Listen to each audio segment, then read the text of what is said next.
yakinmu bilang lebih baik ku tinggalin kamu.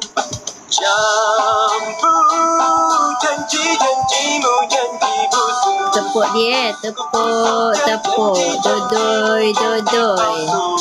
Takkan ku percaya. Tepuk. Dodoi kan adik Ashraf. Campur janji-janjimu, janji busuk. Busuk-busuknya janji-janjimu, janji palsu.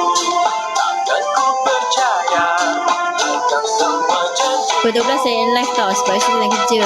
Penat. Ingat korang. Untuk pengetahuan awak, setelah saya pergi berbulan madu dengan ayah saya tu kami pergi melancong ke Bali.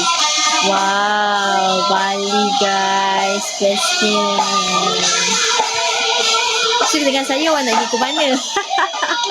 Dasar kau jambu, janjimu busuk, mulutmu bilang hatimu. Kalau dengan Aroy sikit awak pergi ke Bali. Kalau dengan saya nak pergi mana pula? Janjimu busuk. Lebih baik ku tinggalin kamu. Campur janji-janjimu, janji busuk. Kita kat atas bantal nak minta belayan. Janganlah ambil phone, tak boleh. Takkan ku percaya. Gurau je Fendi, saya gurau je.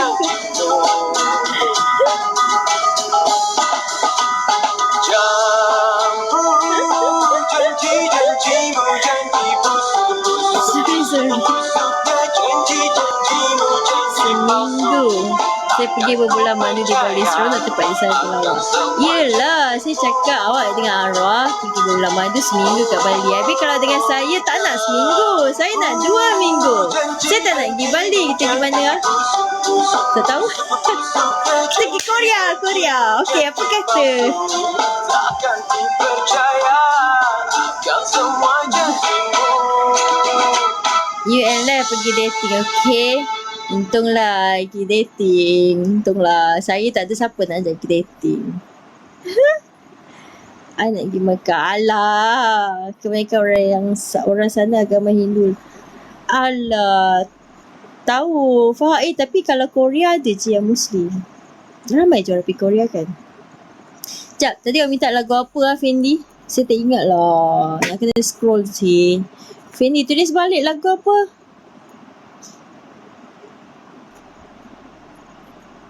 Saya tak tulis. Saya malas menulis.